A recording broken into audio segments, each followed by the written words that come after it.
आज हमारे मन में ये बात आया कि मैं अपनी दिल की बात आप तक पहुंचाऊं, शायद आप में कुछ जागरूकता आ जाए, बकरी पालन में अच्छा करने का कुछ हौसला बढ़ जाए।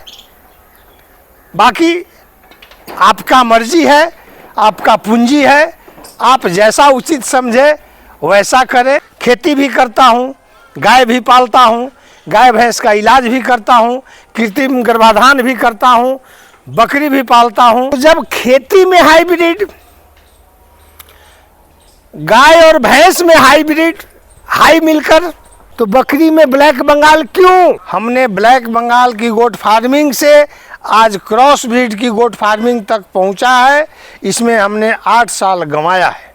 आखिर क्यों उनका ब्रीडर 25 से लेकर 40-50 तक बिक रहा है और हमारे ब्रीडर का कोई वैल्यू नहीं है? और हमारे जैसे लोग बस ब्लैक बंगाल का परचम लहरा रहे हैं कि black Bengal all the best goat farming के लिए। अगर वो कर किए होते, उनसे पूछिए क्या आपने गोट फार्मिंग ब्लैक बंगाल का किया है, क्या मुनाफा हो रहा है?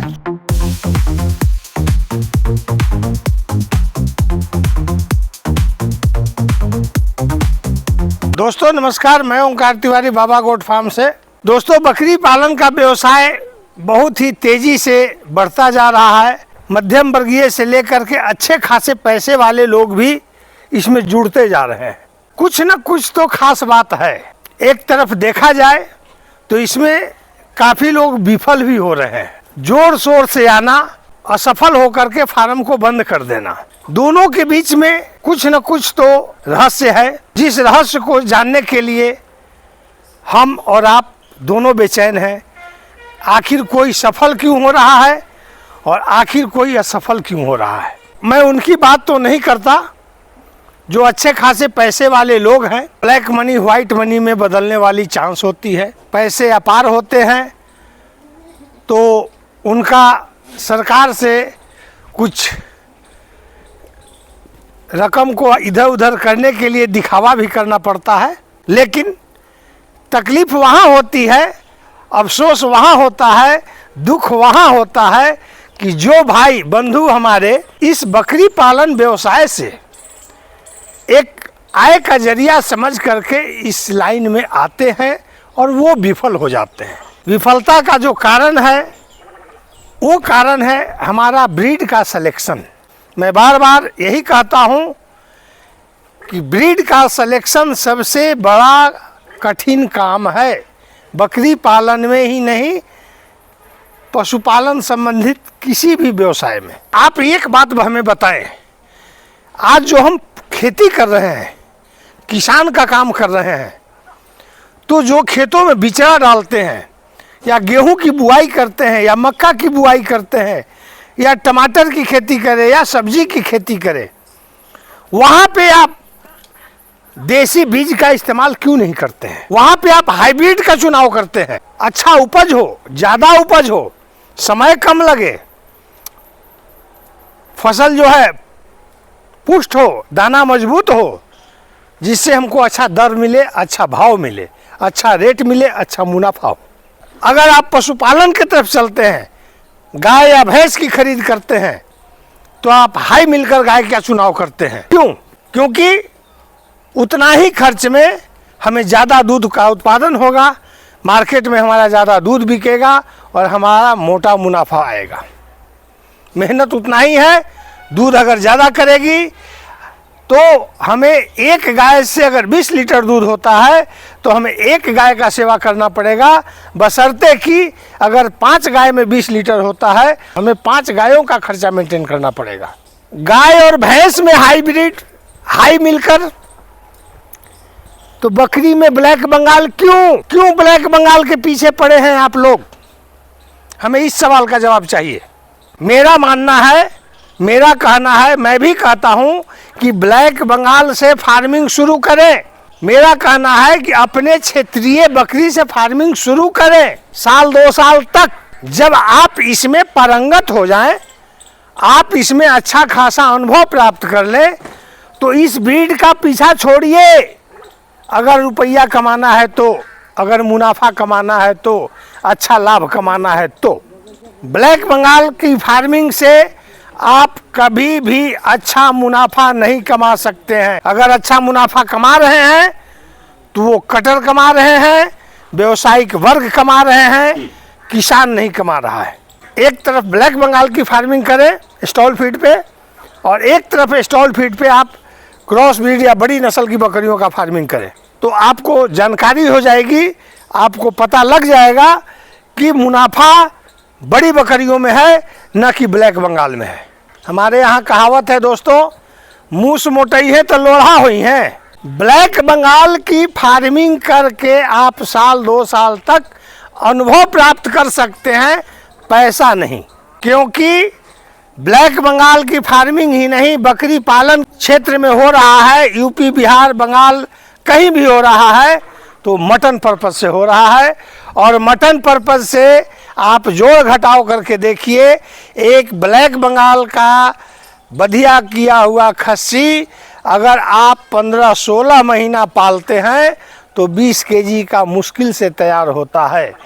लेकिन वहीं पे अगर बड़े नस्ल की बकरी का फार्मिंग आप कर रहे हैं तो एक बड़े नस्ल के बकरे का बधियाकरण करके आप अगर 15-16 महीना पालते हैं तो वो 40 केजी का वेट लेके जाता है कम से कम। तो अब आप बताइए कि अगर 15 महीने के बाद खस्सी बेचने की बारी आती है तो क्या ब्लैक बंगाल वाला से ज़्यादा मुनाफा होगा या आपका बड़े नस्ल हाइब्रिड वाले से ज़्यादा मुनाफा होगा? आप कमेंट में ज़रूर हमें बताएंगे कि मुनाफा किस में होता है, मटन किस में ज़्यादा निकलेगा, रेट कौन ज़्यादा देगा। इस YouTube चैनल पे आने का कोई शौक नहीं है, मैं अपना काम मस्ती से करता हूँ, किसी से कोई लेना देना नहीं है, क्योंकि मेरे पास बहुतेरों काम है। अगर मैं YouTube चैनल पे आया हूँ तो सिर्फ एक मकसद मेरा यही है कि जो बकरी पालन की दुनिया में गोलमाल हो रहा है, जो आप लोगों को अंधेरे में डाला जा रहा है कि black Bengal is best goat farming, black Bengal best. क्या है ब्लैक बंगाल बेस्ट? किस मायने में ब्लैक बंगाल बेस्ट है? सिर्फ बच्चे देने में? आधा किलो दूध, 1 किलो दूध, बच्चे देती है 4।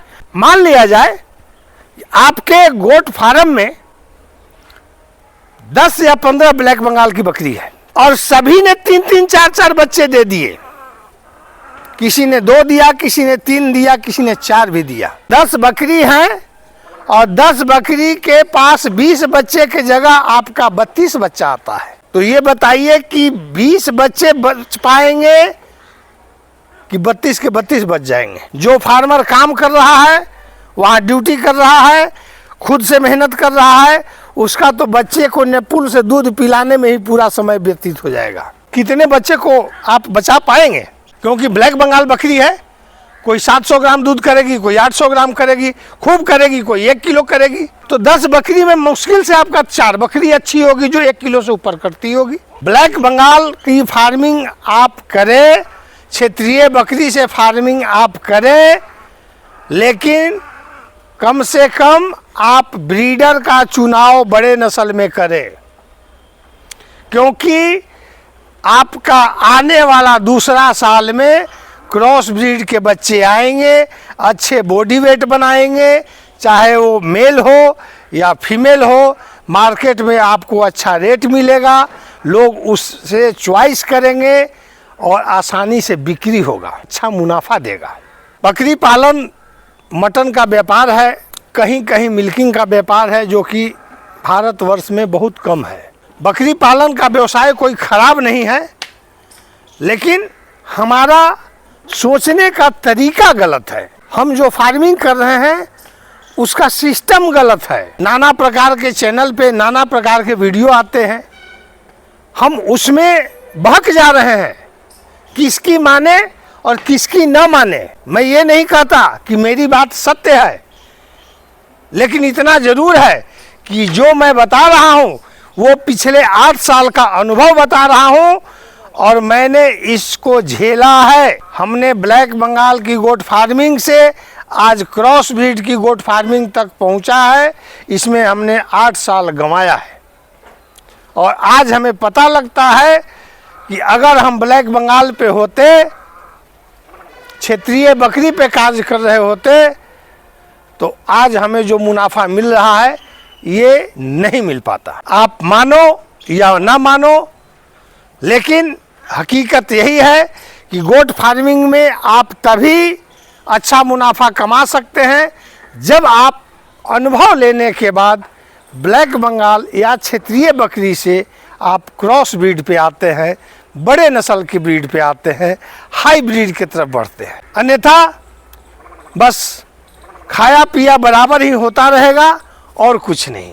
आप बड़े बड़े फार्मों में जाइए, जो अच्छे पूंजीपति हैं, जो अच्छे खासे पैसे वाले लोग हैं, उनका फार्म जा कर के देखिए। वो सिरोही से कर रहे हैं, सोजत से कर रहे हैं, हैदराबादी से कर रहे हैं, जमुनापारी से कर रहे हैं, बीटल से कर रहे हैं।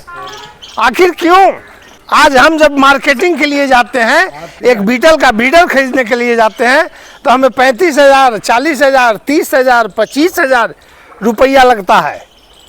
अब ब्लैक बंगाल का बीडर जो है रोड पे घूमता फिर रहा है, नहर पे, उसको लोग कान काट करके और डंडा से मारते हैं कि हमारा खेत खराब कर रहा है। हमारे पास बकरी पालन का कई ग्रुप है, कई लोगों से बात होती है, आए दिन चर्चाएं होती है।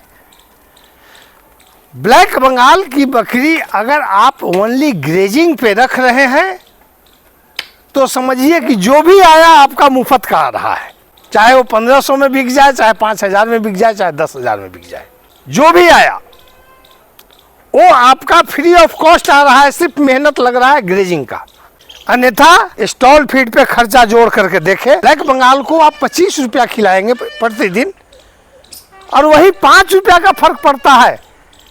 क्रॉस ब्रीड की बकरी 5 रुपया ज़्यादा खाएगी, लेकिन 5 रुपया ज़्यादा खाने में वो 5 महीने के बाद 6,000 में बिकने के लिए तैयार है, और जो 25 रुपया खा रही है वो 15 महीने के बाद 6,000 में बिकने के लिए तैयार है। ये कोई जानकारी नहीं है, ये मैंने अपना अनुभव, अपने दिल की बात आप तक पहुंचाने की कोशिश की है। अगर अच्छा लगे तो वीडियो को लाइक शेयर ज़रूर करेंगे, चैनल को सब्सक्राइब करेंगे, और फिर किसी नई जानकारी के साथ हम मिलेंगे। तब तक के लिए जय हिंद, जय भारत।